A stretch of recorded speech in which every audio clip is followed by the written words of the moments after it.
Ladies and gentlemen, we back. The New York Knicks and the Brooklyn Nets played a game last night. The score was 120 to 66.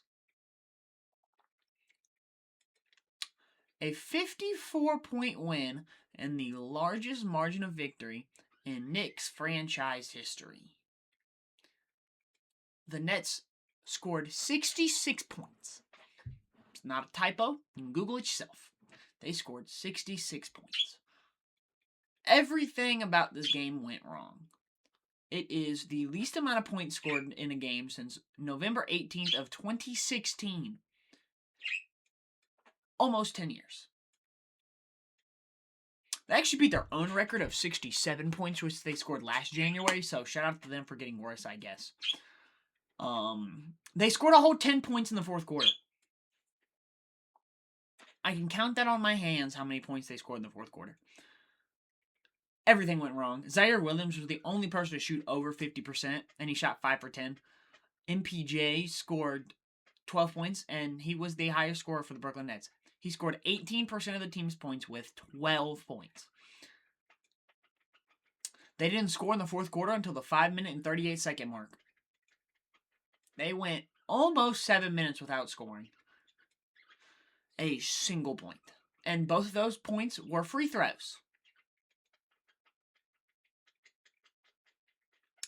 Took them until the 5-minute and 2-second mark to actually score that wasn't a free throw.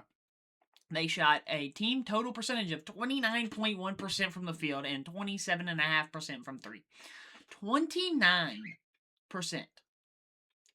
They got the assist differential was 15 to 28 in the Knicks' favor. They got out rebounded. This is pretty bad. 27 to 56. Josh Hart led the way in rebounds. I'll get to that in a minute, but 27 to 56. A professional basketball team got out rebounded by almost 30. And they put up 66 points. And the league average in scoring this season is 116. And they put up 66 points. The worst part about it all, after everything is said and done, the worst thing about it all is that the Knicks only took one singular more shot than the Nets did. And they scored 54 more points. They took one more shot. What do you tell you guys after something like this? I mean, it's not a year that the Nets are looking to do anything, right? But what do you tell the guys? Because this is a bad loss. Obviously, it's the least amount of points scored in 10 years. But other than that, it's a bad loss. But on the Knicks side, they really, really, really needed this win. They've lost 8 of their last 10. Jalen Brunson led the way with 20. Landry Shamet had 18 right behind him. And Cat and Josh Hart led the way with rebounds. And like I said, they desperately needed this win for morale. This was the next game after the report came out that Jalen Brunson had called a players-only meeting after they lost to the Mavericks on MLK Day on Monday. And, apparently it was a really long meeting, right? It was something that the players really needed. And Jalen Brunson's, I guess to maybe open the meeting, I don't really know how they work. But he said that they need to stop looking for the coaching staff for answers, and they got to stop looking elsewhere. Everything that they need to fix their problems is in the locker room with them now. And apparently a bunch of people had stuff to say about the problems with the team. So it is something to monitor. I don't know what's gonna happen. I do like how Jalen Brunson said that that he said they need to stop looking at the coaching staff and elsewhere. They need to look in the mirror. And 2, that in the post-game interview in the Mavericks game, he said that he would also boo themselves. I like that Jalen Brunson's he's not taking the full blame on himself because it is a team, but he's not putting it on the coaching staff. I know a lot of players first thought is blame the coaches, it can't be us. So I think Jalen Brunson is taking the correct and leadership route And especially because he did it behind closed doors. He didn't, air things out. I'm not really sure how this stuff gets out. That's another point. It's a players only meeting. How did media figure out about this? I don't understand that myself.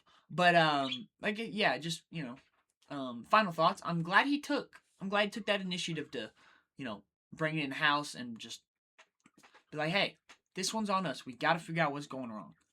So they just needed this win desperately. It's a huge win, obviously. Hopefully they can keep this momentum going. They need to figure it out. Stay where they are. Maybe move up. They cannot. The worst thing possible with this team is to be a play-in team. They have championship aspirations, and to have to play those 2 more games is only going to hurt them. They shouldn't be a play-in team, considering the play-in teams, are so much worse than them. They should not be. So hopefully they'll figure it out. All-Star breaks in 20 days, I believe, something like that. I think it's February 12th, I think. So they got like 20-something days to just really, figure this out. So hopefully they can do that. What a loss, man. What an absolute disaster class put up by the Nets. I mean, just truly, truly a pure disaster class. This is just bad. I don't know, honestly, what you do from now on. Do you just chalk it? You chalk the rest of the season? Like, 66 points? Are you kidding me? You scored 10 points in an entire quarter. You scored less points than minutes played in that quarter. There's 12 minutes in a quarter. You scored 10 points. Come on. Your best player scored 12 total points. I don't know. That's a tough one to swallow. As always, at the end of the day, just remember, I'm a guy with a microphone and an opinion, and I appreciate y'all for watching. Peace out.